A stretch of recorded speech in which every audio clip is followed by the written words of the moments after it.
Ajhalun nas man taraka yaqina ma indahu li dhanni ma indan nas. Manusia yang paling bangai adalah manusia yang di bawah kehebatan keyakinan yang nampak droi karena dianggap atau gob lebih good.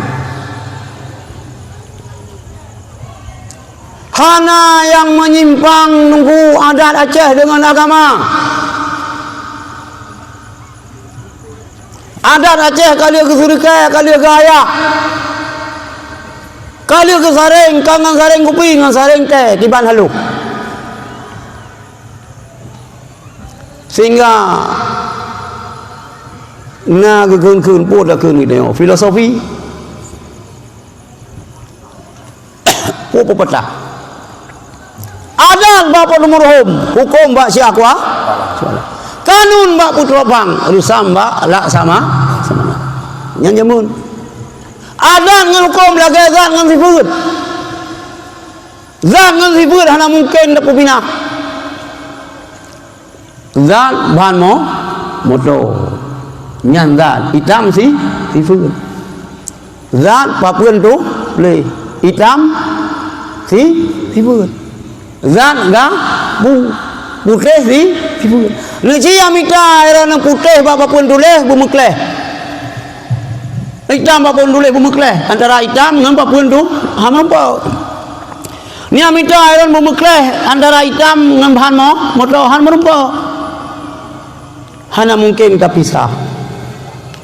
Maka kepegah le sultan Aceh jamun gadah hana mupajiran. Gadah adat pat kami hanjut bah adat. Al adadu muhakkamah. Adatnya wajib hukum malam yukhalif syara'. Selama hana menentang syariat.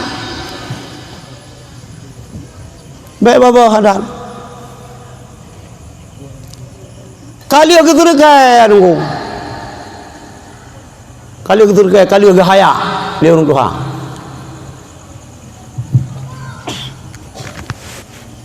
Maka long mitha kepada kata-kata Wahabi, kadengar. Ni anak kaya lihat saya bakal duit Aceh. Kenang geroma ke pek-pek Acehnya. Negara-negara kah hancur persatuan orang Islam. Anu maya rela ujian berasanya haram bid'ah bidah.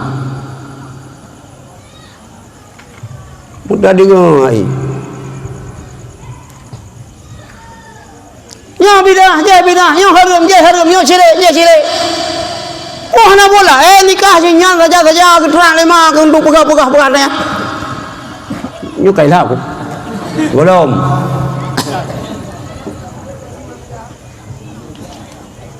Syirik tarikat syirik itu lautan. Hai kaplan, hai buta huruf, hai jahil murakab. Hukmu ala syekh ba'da ma'rifati haqiqah. Dah hukum sesuatu oleh taduku hakikat sesuatu. Yang nak hukum hakikat beda hukum. Kita mang sulut dan kita mang kalut dan kasih bawa meriah kepada pada teran pun cerai nikah yang kengkeng ke pegah makanan tu bawa meriah makanan tu bawa salah kelat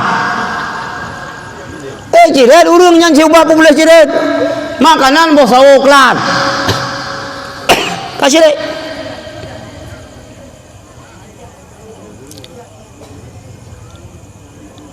pu ka dengan siraro ka goda hurung pu kaidang doa prabon pu memang ada kemana ke sebab ini daerah tempat kola sinyawai kadang sinan pulang doa prabon len kola sapi nyawai